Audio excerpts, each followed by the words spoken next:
All right. Well, welcome to Friday Feelings, where we turn emotions into power, vulnerability into strength, and remind you to feel everything, fear nothing, and transform your life. I'm your host, Jenelle Friday. And first of all, happy Valentine's Day, everybody. We are celebrating lovely Valentine's Day, the day of love on Friday, my namesake day. And I want to kind of talk about love because love is a word that I think makes people a little bit itchy and uncomfortable in a professional setting. But really, what we're going to do is we're going to deep dive into the emotions that shape our lives and explore how emotional intelligence transforms the way we think, feel, and connect. And today, we're talking about one of the most important, sought after, and sometimes misunderstood emotion love.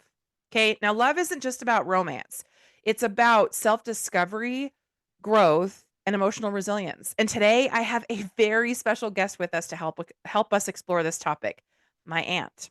She is in her 60s and has recently made a huge leap and gotten married. So, first of all, welcome Karen to Friday Feelings. I'm so excited to have you. Thank you, and happy Happy Valentine's Day. Valentine's Day. Today's a All right. great Well, day. you have recently been married. You found the love of your life, and I would classify your journey as not easy, right? You've had to unlearn old patterns. You've had to embrace emotional intelligence and redefine what love truly meant before you could really welcome it into your life. And so, I really want to dig into that, but first, let's have you kind of share with us a little bit about you. Tell us what you do for work. Tell us about you and your brand new husband. Just let us have it. Thank you. So as you said, I'm in my early 60s. Looking retirement is I can see it. But it's still quite a few years off.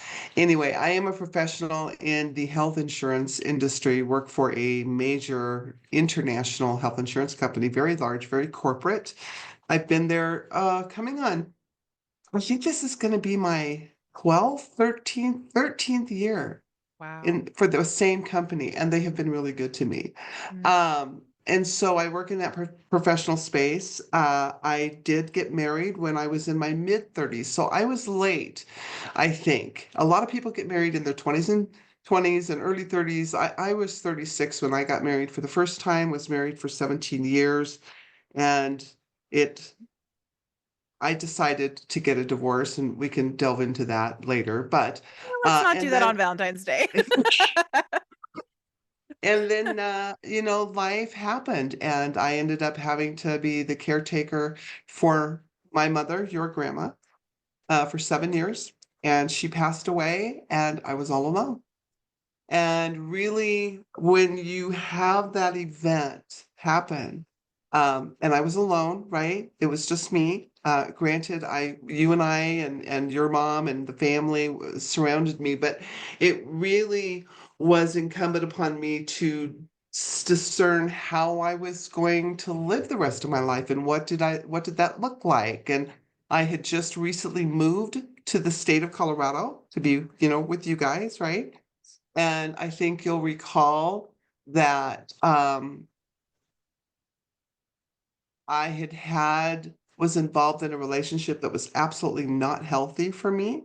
Mhm. That was of the understanding based on communication that the relationship was going to be pursued, and that didn't happen, and that crushed me. You were aware of that. Mhm. And so it Well, it let's was pause there for a sec because yeah, you and I took a road trip back to we did. LeGrand, Yes. Oregon to bury grandma with grandpa.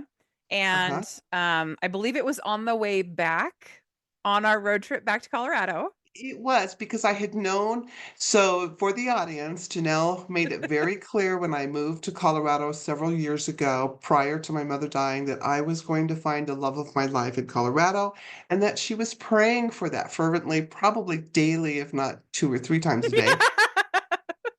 I And can't help then, it. I love you. and then, it was during that drive back, I had to get out of the town where we buried grandma because I just was not feeling it. And you and I decided to go to Jackson Hole, remember? And we saw the Grand Mhm. Tetons. Yeah. And it was a profound trip. I think for both of us, it impacted us differently.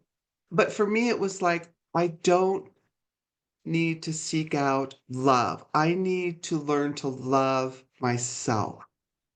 And so I told you, Janelle, stop praying that I'm going to find someone because I need to focus on me. And I really felt like that the journey ahead of me was solitary. Mm, And that was really the part where I decided I needed to focus on me mm. and being a healthier version of myself emotionally. Um, and I wanted to bring that to my professional life. And I was learning how being emotionally intelligent and really thinking through the triggers of what I was triggered by, and working through those issues internally within myself needed to be my focus. And so, yes, I told you, stop it. And what did I say? Ah, I'm not going to stop. She said, I'm not stopping. Don't tell me Don't what to tell me do. what to do. So, and for those of you listening, right, I am a woman of prayer. Everyone knows that. I really believe my aunt is such a unique and special lady that I just knew in my gut that there was a man out there for her. And so we don't need to get into that part of the story. Really what I focus on is Karen, as you think about your relationships before Jeff. Jeff is her current husband, and we're going to get into that. But before Jeff, right? What were some of the emotional patterns or struggles that you can now identify going backwards that contributed to those relationships not being successful? Well, a lot of it for me personally had to do with an element of selfishness, pride, and thinking I'm always right. Mm, Um, I would categorize my personality as a very dominant person, with a large personality. I'm very social, outgoing, and I put it all out there, good, bad, and the ugly. yeah, And I had my own sense of values and integrity. And boy, if somebody stepped on that, it was kind of a hair fire trigger. So I think when it came to personal relationships and relationships of love, and let's also clarify that love isn't just with a partner. yes, It's love. right. Love is bigger than that. We love our families, we love our animals, our pets, our friends. I mean, love is universal that way. Mhm. But for the purposes of our talk today, I mean, we are talking about, I think, two kinds of love that play into my emotional intelligence growth. And that is, I had to learn to love myself. And part of loving myself is being honest with Yeah, myself. What behaviors do I have that are inhibiting me professionally and personally? And you were a part of that. You were a part of that, right? Because you were also changed by love. You were mm, changed when you got married. And we've had multiple conversations about, how you had to change. And it was through your honesty that I was able to look at myself and go, you know what? I have those same behavior patterns that do not serve me well personally and do not serve me well professionally. yeah. Yeah, it's a really hard lesson, and I mean, obviously, my knowledge of EQ came into the picture early 2021 after my personal trauma, and that impacted our whole family. We're not going to get into that either, but really, what I want to dig into is when you think about from the time that I kind of started this EQ thing and was sharing with you and feedback, right? All of the conversations Yeah. that we've had.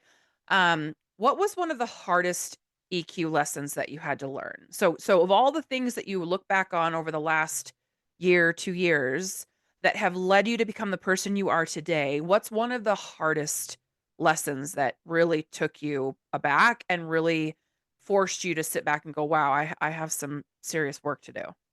Yeah. I was the first thing that comes to mind is usually the truth. And the truth is I'm not always right. Mm, I don't always have the best ideas.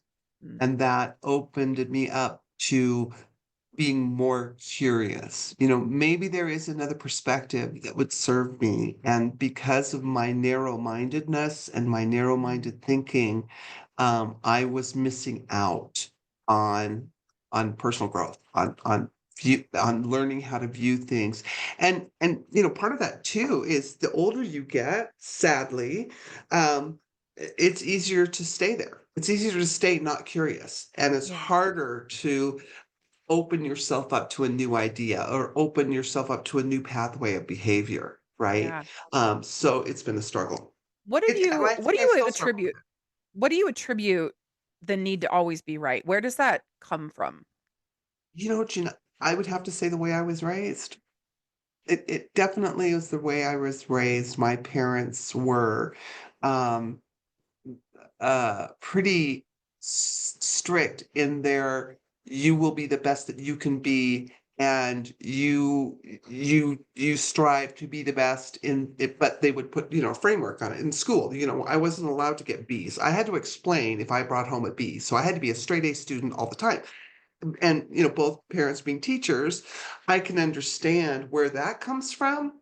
And so being able to go back and look at the lens of this is how they raised me, and in some respects professionally it has served me well, but in others it has been actually not served well, Mm. because our culture has shifted since the 1960s and 70s Yeah, when I yeah. was raised. Yeah, and we have to accommodate and be open to the shifts in our culture and behaviors and thought patterns. And work has changed.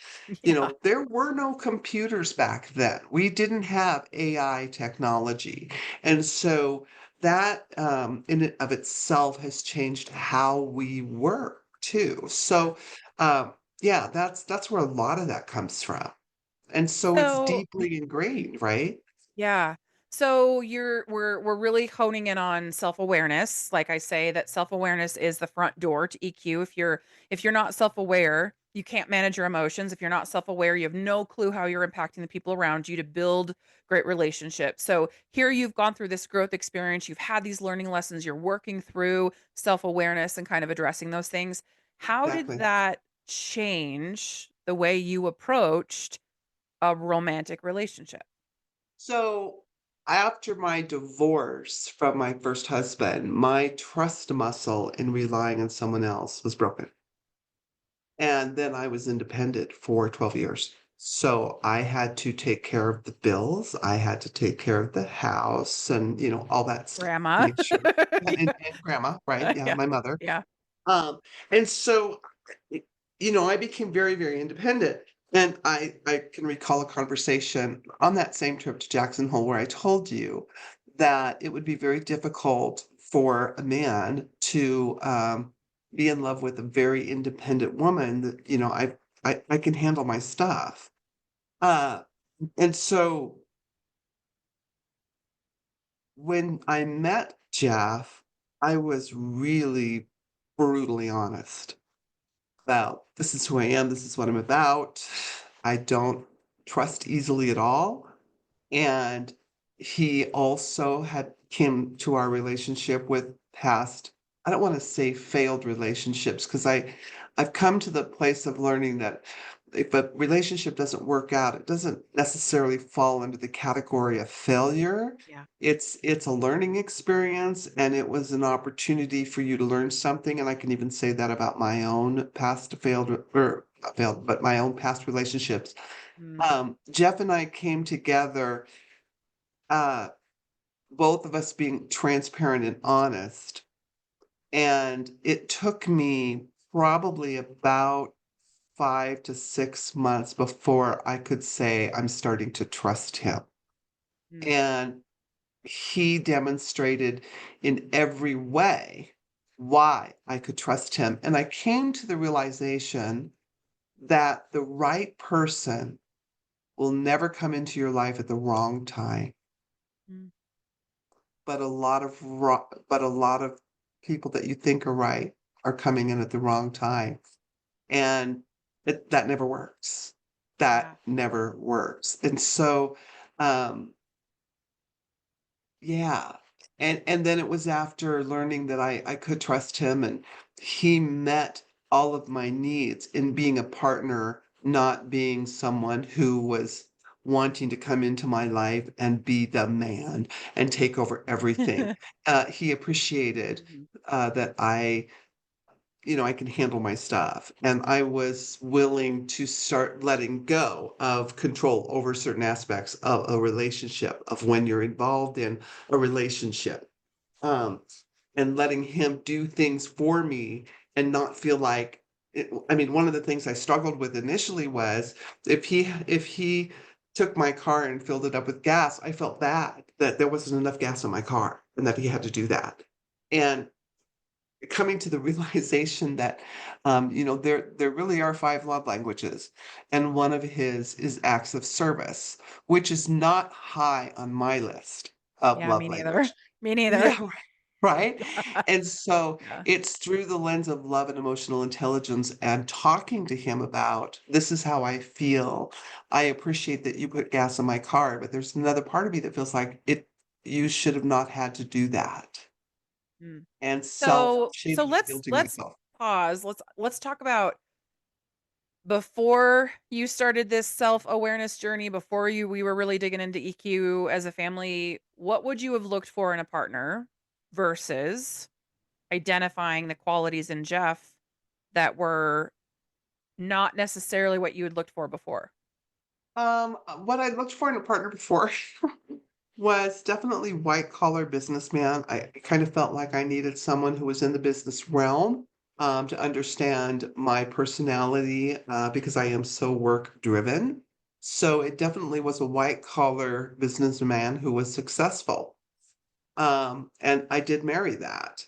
He wasn't as successful uh, as far as, he wasn't like a vice president or anything, but I mean, he did well in his career. And so that was important to me. And someone uh, that could take care of me. Mhm.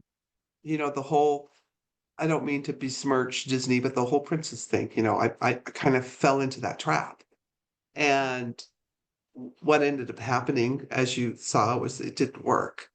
And I struggled for 17 years and then decided, nope, that's it. I don't need this.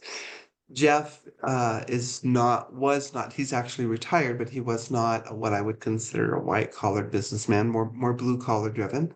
Um, but that didn't matter to me because he showed me what love truly is. And that is the real gem about Jeff, is that I didn't know what it was like to be truly loved. And I don't think I could have opened myself up to that if I had not gone through that year after grandma died to look at myself and say, yeah, I am worthy of love.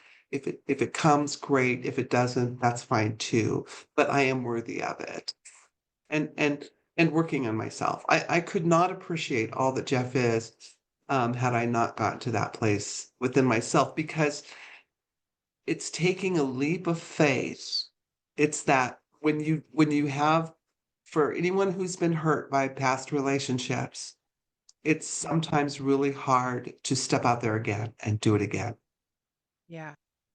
Yeah, I mean, whether you're in your 60s, for me in my mid 30s with Brett, not my first marriage either. It's terrifying because in my mind I was a failure. I had failed a marital relationship, and Yeah, so me too. you question yourself, right? So I want to pause. Let's just take a couple minutes, Karen. So tell us about this holiday season and how you went from being a girlfriend to being a wife in a very short span of time. Just give Yeah. us the story.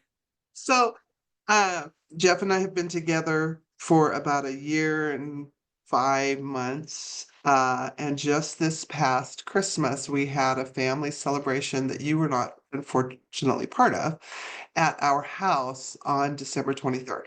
We call that Christmas Adam in our family. Yeah, we do. We call it Christmas Adam.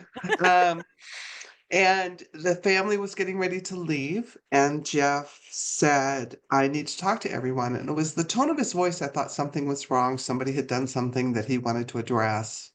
And it was in front of the rest of the family that he um, talked about how we had future plans and that he was looking forward to those future plans, but he wanted our relationship to be man and wife, and would I please marry him? And of course, I cried. and my sister cried, and your sister cried. And of course, I said yes. After the family left, it was imperative that I called you. You and I have a special relationship, and I did not want you to hear it from anyone else. So I called you and I said, "Hey, just want to let you know Jeff finally proposed." And after you screamed with delight, your first question was, "When are you going to get married?" Mm. And of course, I hadn't even thought of that. It said, I don't know what I said, Janelle, something to the effect that, I'll I let you don't know. know. We'll I figure it just got out. engaged. Yeah. Just Yeah. got engaged. And you very jokingly said, "Well, tomorrow works for Brett and I." And we I was laughed. totally kidding. I was totally It kidding. Totally kidding. And I hung up the phone from you, and Jeff had overheard your comment and looked at me and said, "Why not tomorrow?" And I could not come up with a reason why not. Now, other engaged women, girls would say, "I have a whole wedding to plan."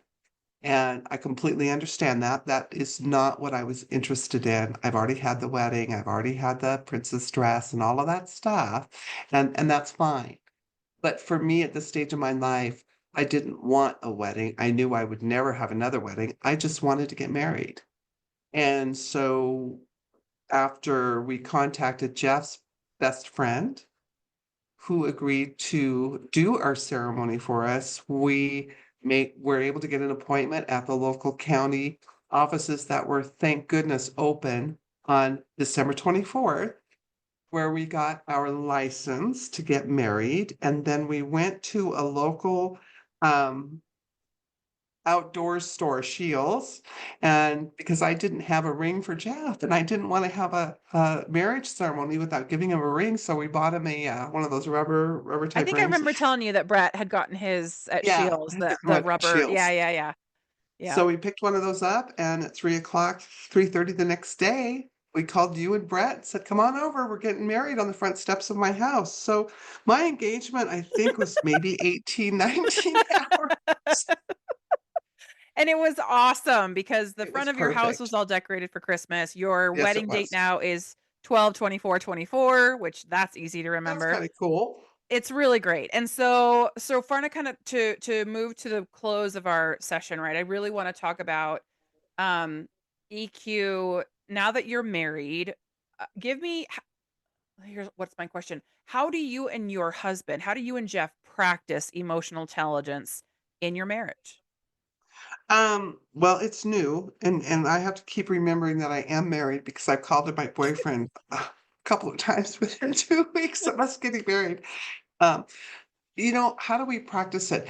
It's when I ask a question or when he asks a question, I wanna make sure where it's coming from, or if I make a statement, this is what I'm saying, not what I'm meaning this, while the question or statement might sound like that. And if I receive a statement from him or a question from him, instead of reacting to the negative, to ask for clarification. Say, "Did you mean this or did I miss it?" I mean, we had a situation at the grocery store just before you this our deal.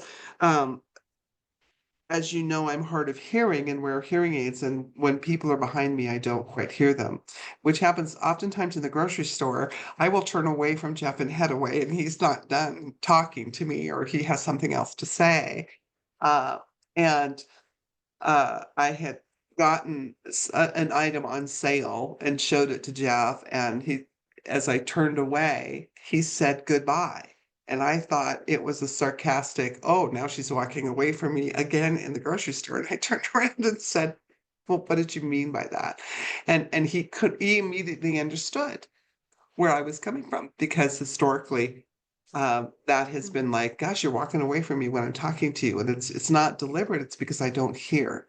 So that kind of it really is about communicating and checking your emotions and your feelings from immediately going to a negative to asking, "What did you mean by that?" And then it turned out to be something that we were laughing about as we walked out the store. Yeah. So it really is trusting yourself in that emotional intelligence space of knowing when you're triggered, knowing when, "Ooh, this is triggering me," whether it's negative or positive, right? I mean, we Yeah. always talk about the negative, but sometimes you are triggered in a positive way, and you Yeah. still need to get confirmation of that. Yeah. So, what would you say to someone who feels like it's too late to find love for me at this point You in life? know, and I actually said that, it was too late. It's never too late to find love. But it's critical that you learn to love yourself because it's difficult for someone to love you if you can't love who you are. And I mean that in a selfless way, not in an arrogant or boastful way, but, fall in love with yourself and appreciate who you are and what all you can bring to a relationship.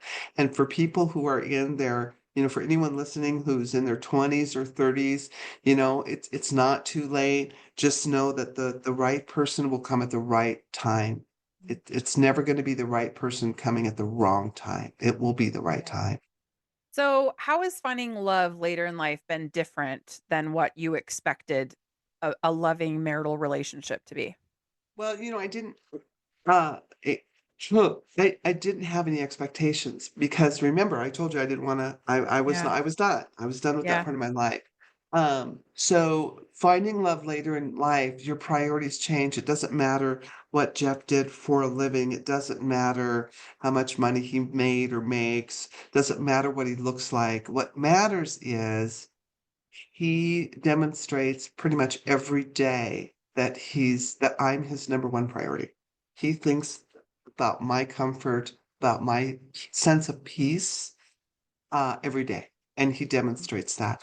And as someone who is on a journey of emotional intelligence, I watch for that, and I tell him how much I appreciate that and acknowledge that that's what he's doing so that he can feel fulfilled in our relationship as well.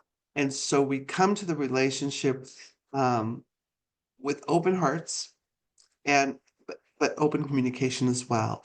And the physical side of the relationship, that takes care of itself as well. So for anybody that's older like I am, you still have the enjoyment of intimacy, but the intimacy is different as someone who's in their 60s than say when I was in my 20s, 30s, and 40s. Sure. Sure. Very different. Um, but still every bit as fulfilling and joyful and happy, as it was I love then, that. because it's love. Yeah. It's So, love. here's my last question. What is the biggest lesson you've learned about love and emotional intelligence that you wish you had known before you got married the first time? Certainly the biggest lesson is putting your pride down and doing the work to understand who you are as a person and to work through the challenges that prevent you from engaging on an emotional intelligent level. Mm, I love that. Well, Absolutely. this has been such a special episode for me. I mean, you have been my example because you didn't get married until later on in life. You were the career-driven individual, and I think that's where I get a lot of my push from. But we have come through a lot in our relationship from an honesty, trusting perspective. We've had to work through a lot of things, We and I'm have. really proud of that. But to celebrate you and Jeff in a way over the holidays, it just really reminded me that yet again, watching you grow, watching you push yourself, watching you step out and take a leap of faith with Jeff, even though you were like, "I don't know what I'm doing," It's like Right? what Oh, it's it's very turned for scary. you, Mhm. how it's turned out for you has just been joyous for all of the families. So, Valentine's Day, thank you so much for sharing with myself and with our listeners your journey to find love, and, um, I'm just so thrilled that it has worked out for you the way that it has because we adore Jeff, and I could not be happier at how things turned out for you. Thank you, and I'm so grateful that the family has welcomed Jeff the way they have, Yeah. and am truly blessed. He's a Truly, kooky duke, truly so he fits blessed. right in. Yeah, he does. He totally does. In the best All way right. possible. Well, as we wrap today's episode, I'm going to encourage you to be inspired to feel deeply, to be fearless, and stay authentic. So when you keep leaning into those feelings, your transformation starts from within. And Karen's journey has definitely encouraged us today. So have a lovely rest of your weekend. Happy Valentine's Day to Happy Valentine's everyone. Day. And we'll see you next week. Bye.